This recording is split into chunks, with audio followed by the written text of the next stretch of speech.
சாமி சொன்னா செய்வியா சாமின்னு கேட்டாரு. செய்கிறேன் சாமின்னாங்க. இன்னைக்கு அந்த மரத்துக்கு பொங்க வைக்கணுமே சாமி அப்படின்னு சாமி சொன்னார். வைக்கிறேன் சாமி அப்படின்ட்டாங்க.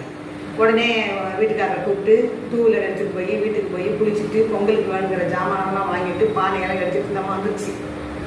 அப்போ வரும்போது மணி ஒரு 3:30 மணி இருக்கும். வந்து நின்னாங்க. சாமி கூட்டிகிட்டு போனார். போய் குச்சி வச்சு அடையாளம் காமிச்சார். அந்த இடத்துல அடுப்பை வச்சு பற்ற போட்டு பொங்க வைக்க சொன்னார். அந்த அம்மா பொங்க வச்சுக்கிட்டு இருந்தாங்க. எங்களை அங்கேக்குள்ளே இருக்கிற அது கல் இல்லை எல்லாம் பொறுக்கி போட சொன்னார். குப்பையெல்லாம் அள்ள சொன்னார். நாங்கள் அள்ளி போட்டு விட்டுருந்தோம். அதுக்குள்ளே அந்த அம்மா பொங்க வச்சுட்டு வந்துருச்சு.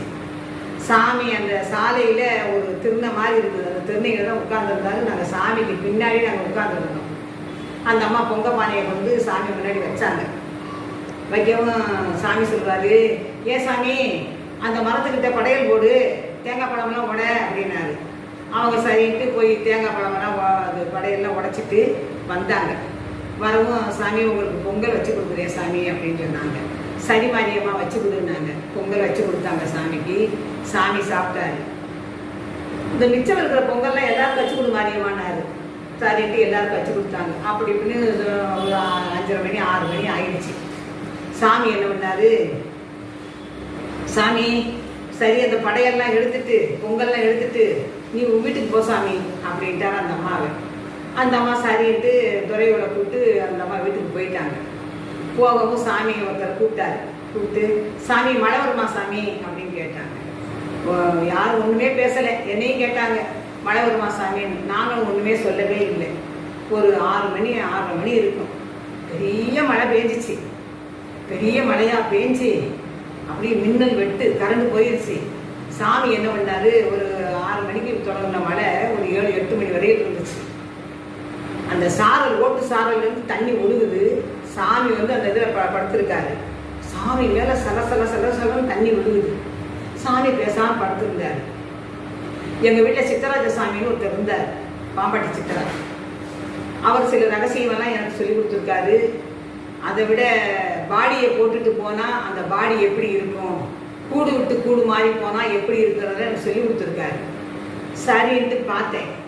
என்னடா சாமி அசையும் இல்லை ஆடவும் இல்லை, தண்ணி ஒழுகிக்கிட்டே இருக்குது, நனைஞ்சிக்கிட்டே இருக்காரு அப்படின்ட்டு அமாவாசை இங்கே வா அமாவாசைன்னு என்னத்தா சொல்கிறேன் அப்படின்னு. சாமி வந்து இப்போ வந்து பாடியை போட்டுட்டு அவர் வெளியூருக்கு போயிட்டாரு. அதனால இந்த பாடி நனைஞ்சிக்கிட்டே இருக்குது, உரசாக்கை எடு அப்படின்னு. ஏய் என்ன சொல்கிற நீ, உரசாக்கு எடியா, நான் அந்த இதெல்லாம் ஏற்றுக்கிறேன் அப்படின்னு. சரின்னு உரசாக்கு வந்து எப்படியும் ஒரு பெரிய சாக்கு. சாமி காலை மடக்கி வச்சு படுத்துருந்தாரு. உரசாக்கை எடுத்து நல்லா உதறிட்டு சாமி கால் வழியாக முளைச்சி நல்லா அந்த தோல் கொட்டை வர வந்துச்சு. அப்படியே அந்த சாக்கை வச்சுட்டு அந்த சாமி மேலே 2 துணியை போட்டு அந்த முகத்துக்கு பக்கத்தில் போட்டு வச்சுட்டோம். சாக்கு மேலே விழுந்து தண்ணியெல்லாம் போயிட்டு இருந்துச்சு. நான் பயந்துக்கிட்டே இருக்கேன். என்னடா நம்ம இப்படி செஞ்சுட்டோமே, தப்போ என்னமோ, நம்ம சாமி இப்படி நனையிறாரே அப்படின்னு நினச்சிக்கிட்டு இருந்தேன். கடைசியில் பார்த்தா ஒரு 8 மணி 8:30 மணி இருக்கும். சாமி வந்து காலை மெதுவாக நீட்டினார். அமாவாசை வா அமாவாசை, சாமி வந்துட்டார் அப்படின்னு. என்னத்தான் நீ சொல்கிற அப்படின்னு, வா அப்படின்ட்டு அந்த பக்கம் நைஸாக அந்த உரசாக்க உருவணும், கால் பகுதியில் உருவணும். சாமி எழுந்திச்சிட்டார். என்னையே பார்த்தாரு. என்னையே பார்க்கவும் நான் மனசுக்குள்ளே படித்தேன், சாமி மன்னிச்சுப்பார் சாமி, நீங்கள் ரொம்ப நனைஞ்சிட்டு இருந்தீங்க சாமி, மனசு பொறுப்பாக தான் சாமி செஞ்சேன் சாமி அப்படின்னு சொல்லி. அந்த கழுத்தில் மாலை போட்டு கையில் டார்ச் பிடிச்சான்ல, அவன் செஞ்ச வேலையை நீ செஞ்சுருக்கியான்னு கேட்டார். ஆமாங்க சாமி அப்படின்னு. சரி அப்படின்ட்டு எதிர்த்து உட்கார்ந்தவர் எல்லாரையும் திரும்பி பார்த்தாரு. கரண்ட் இல்லை. சரி அப்படின்னு ரொம்ப நேரம் உட்காந்துருந்தோம். உட்கார்ந்து வந்துட்டு சாமி என்ன நினச்சான்னு தெரியல, மழை கொஞ்சமாக ஓஞ்சிச்சு, மணியெல்லாம் தெரியல அந்த இருட்டுக்குள்ள. உடனே என்ன பண்ணாரு, மக்குசாமின்னு கூப்பிட்டாரு. மக்குசாமிக்கு வந்தார். போலாமா சாமின்னாரு. போலாம் சாமின்னாரு. என்னடா மழை பெய்ஞ்சு இப்போ தான் ஓஞ்சிருக்குது, காடெல்லாம் உழுது இருக்குது, தண்ணியாக நிற்கிது, இந்த கலம்ப காட்டுக்குள்ளே எப்படி தான் சாமி கூட்டிகிட்டு போவாருன்னு தெரியலையே அப்படின்னு எல்லாரும் மனசுக்குள்ளே நினச்சோம். ஒரு 10-15 பேர். சாமி புறத்து ரெடி ஆகிட்டார். ரெடி ஆகி தோள்பட்டியில் போட்டார். நாங்கள் கூட நினச்சோம் துரை வீட்டுக்கு பின்னாடி போய் ஈஸ்வர வீட்டுக்கு போய் எப்படி ரோட்டு பக்கம் தான் கூட்டிகிட்டு போவார்னு நாங்கள் நினச்சோம். ஆனால் சாமி ரோட்டு பக்கம் கூட்டிகிட்டு போகல. அதுதான் உண்மை. சாமி என்ன பண்ணார், நேராகவே உழுத காட்டில் போகிற விதச்சா காட்டில் போகிற இறங்கிட்டார். நாங்கள் ஒரு நாலு பொம்பளை தான், மற்றவங்களாம் ஆம்பளைங்க இருந்தாங்க. சரின்ட்டு நாங்கள் என்ன பண்ணோம், சரி ஏன்னா சாமி இருக்கிற இடத்துல இன்னைக்கு வரையிலும், அன்னைக்கு இருந்து 1980 பார்த்த நான் இன்னைக்கு வரையிலுமே யாரையுமே ஒரு எறும்பு கூட கடிச்சதில்லை, கண்ணில் பார்த்ததும் இல்லை. ஒரே நம்பிக்கை, எல்லாத்தையும் வாய் போட்டு கூட்டிடுவாரு. ஏன்னா அவரே இறைவனாக இருக்கும்போது என்ன செய்யறது. நாங்கள் பின்னாடியே சாமி போனார். காலை வச்சு தூக்குனா வெறும் சகதியாக இருக்குது, சகதியாக இருக்குது. எல்லாரும் நான் சொல்லிட்டேன், எல்லாரும் செருப்பு இருக்கவங்கலாம் செருப்பு இங்கே போட்டுங்க, அப்புறம் கூட வந்து எடுத்துக்கோங்க.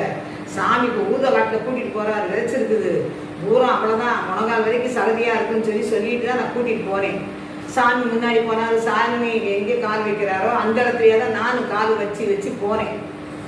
போனால் அந்த எரும மாடாக இருக்கிற இடத்துல வந்துட்டோம். நாயா ராத்திரி கத்துது பூரா, கரண்ட் இல்லை, சாலையில் பூரா நாய் கத்திக்கிட்டே இருக்குது. அந்த சாலைக்காரங்கெல்லாம் தெரியும் சாமி போகிறாரு, அதனால தான் நாய் கத்துது அப்படின்னு. அந்த இது எரும மாடாக இருந்த இடத்துல ஒரு ஓடையில் இறங்கி ஏறினேன் நான் சொன்னேன் பார்த்தீங்களா, அந்த ஓடைகிட்ட வந்துட்டோம். எரும மாடு படுத்து இருந்துச்சு. படுத்துருக்கவும் சாமி என்ன பண்ணாரு, அந்த ஓடையில், ஆனால் நாங்கள் பார்க்கல, அந்த ஓடையை சாமி தாண்டிட்டாரு. தாண்டவும் அமாவாசை சொல்லுவேன், விஜயாமா நம்ம இறங்குன பள்ளம் வந்திருக்குது, தண்ணி போகுது, சாமி தண்ணி மேலே நடந்து போயிட்டாரு, நம்மெல்லாம் போக முடியாது, பேசாமல் நில் அப்படின்ட்டாரு.